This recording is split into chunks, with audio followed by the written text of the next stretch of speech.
Hello everyone, I am Zani and welcome to my channel Zani Study Instruments.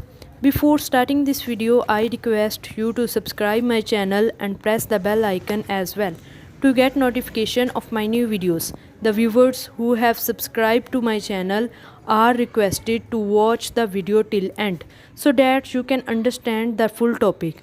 If the video looks good, do what you like, and if you don't understand, let me know in the comment box. If you need another topic, please tell me by commenting. You will get the same topic in the next video. John Donne, Love and Divine Poetry. John Donne as a metaphysical poet. The term metaphysical poetry or metaphysics in poetry is the fruit of Renaissance tree. Metaphysical और metaphysics की इस्तिलाह शायरी में नशात सानिया के दरख्त का फल है. Originally the term metaphysical poetry was coined bye John Dryden and later popularised by small Johnson in his book.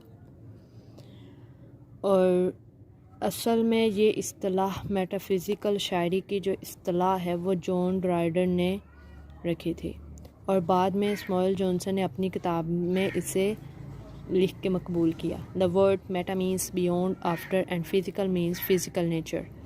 लफ्ज़ Meta का मीन्स है बाद या इसके पीछे और फिज़िकल का मतलब है जिस्मानी nature. Metaphysical poetry means that goes beyond dealing with philosophical subjects. Metaphysical शायरी का मतलब ऐसी शायरी है जो फ़लसफ़ियाना सब्जेक्ट यानी कि फ़लसफ़ियाना मज़मूनों के साथ निपटने के बाद आती है. Such as love, religions, God, beauty, faith and soul. जैसे कि मोहब्बत, मज़हब, खुदा, खूबसूरती, यकीन और ऐसे कुछ और. Major metaphysical poets are John Donne, George Herbert, Lord Herbert, Thomas Carew, Robert Herrick. John Donne as a metaphysical poet.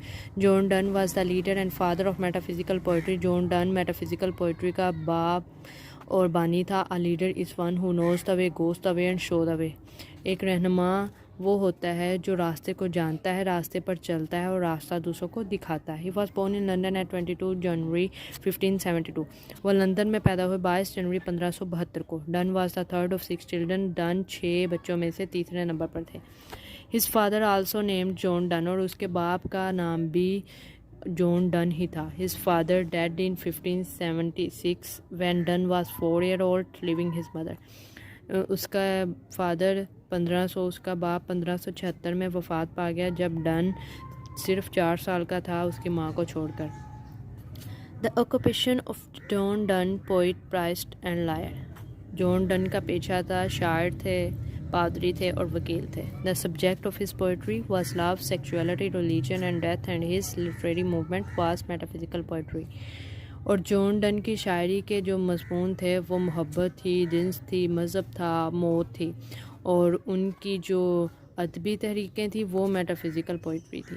His works are noted for their strong style, और उनके काम उनके मजबूत अंदाज की वजह से नोट किए जाते हैं. Metaphysical poetry is the blend of passionate thought. Metaphysical poetry passion, जज्बा और सोच का एक मिक्सचर है. T.S. Eliot thinks that passionate thinking is the chief mark of metaphysical poetry. T.S. Eliot समझते हैं कि जो पैशनेट थिंकिंग है, जज्बे वाली सोच है, वो मेटाफिज़िकल पोइट्री का सबसे बड़ी निशानी है. There is an intellectual analysis of emotion in Donne's poetry. और डन की पोइट्री में एहसासात का एक इंटेलेक्चुअल एनालिसिस किया जाता है. Donne poem a valediction forbidding mourning. In his poem Donne compares his wife and himself to the 2 legs of compass. और जॉन डन अपनी यानी कि एक पोइम है वैलेडिक्शन फॉरबिडिंग मॉर्निंग में, उसमें इस पोइम में वो कहते हैं कि मैं और मेरी वाइफ जो है, बीवी जो है, वो कंपस की 2 टांगें हैं. The major quality of metaphysical poetry is the combination of thought and feeling. और सबसे अहम खुसूसियत है मेटाफिज़िकल पोइट्री की वो सोच और जज्बात या एहसास का मजमूआ है. And done is the master of presenting together different objects. और डन जो है वो 2 मुख्तलिफ ऑब्जेक्ट्स को ज़ाहिर करने या पेश करने का मालक है. The sun in the sun rising Donne consider his beloved the centre of the universe. और द सन राइजिंग में डन समझते हैं कि उनकी जो महबूबा है वो कायनात के मरकज़ में है। Wheat is the official marks of metaphysical poetry. Wheat जो है वो मेटाफिज़िकल पोइट्री का एक सरकारी निशानी है। John Donne is called the monarch king of wit. John Donne अक्ल का बादशाह कहलाता है। The finest illustration of Donne wit is the flea. और डन की अक्ल की सबसे अच्छी निशानी जो है वो द फ्लिया है। This flea is you and this is and I and this our marriage bed and marriage temple is. ये फ्लिया जो है, ये पशु जो है वो तुम और मैं, और ये हमारा शादी का बिस्तर है, और शादी temple is. Use of idiom speech is another element of Donne's metaphysical poetry. Metaphysical poetry में इडियम की स्पीच का इस्तेमाल एक और अहम यानी कि एलिमेंट है डंस पोइट्री का। Donne poetry is replete with paradoxes. Donne की शायरी पैराडॉक्सेस के साथ बड़ी हुई है। He is a great love poet, और वो असीम इश्क शायर है। Example of paradoxes in his go and catch a falling star Donne's claim. Paradoxes की मिसाल ये है कि वो अपने गीत गो और कैच अ फेलिंग स्टार में ये दावा करता है and fair nowhere lives women true and fair. मैं कसम खाता हूँ कि कहीं भी नहीं है एक औरत को सच्चा और पकीज़ा पाना। Exaggeration is another important element of Donne's poetry. Donne की शायरी का एक और अहम आंसर एग्जैगरेशन है। The last and the most important feature of Donne poetry is its language of style. सबसे आखिरी और सबसे अहम जो डंस की शायरी की खसूसियत है वो उसकी ज़बान का अंदाज़ है। डन जो simple and common language, done ने सादा और आम ज़बान इस्तेमाल की। ऐसे word the metaphysical style is the combination of two elements. ऐसे वर्ड कहते हैं कि मेटाफिज़िकल जो स्टाइल है वो दो अंसर का मजमुआ है। The fantastic form and style, बहुत ही अच्छी किस्म और अंदाज़, and the incongruous in matter and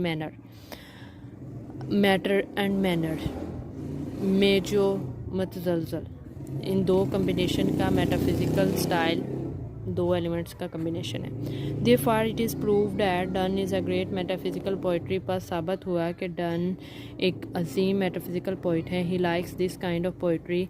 वो इस किस्म की शायरी को पसंद करते हैं because it produces a beautiful blend of two, heart and mind, religion and love. क्योंकि ये बहुत ही खूबसूरत दो चीज़ों का खूबसूरत ब्लेंड पैदा करता है, दिमाग और दिल का, रिलीजन और एंड लव यानी कि मज़हब और मोहब्बत का। गाइस, ये था आज का topic, John Donne as a metaphysical poet. किसी और टॉपिक की ज़रूरत है तो आप मुझे कमेंट्स बॉक्स में बता सकते हैं। Thanks for watching this video अच्छी लगे तो प्लीज़ लाइक माई वीडियो। अल्लाह हाफिज़।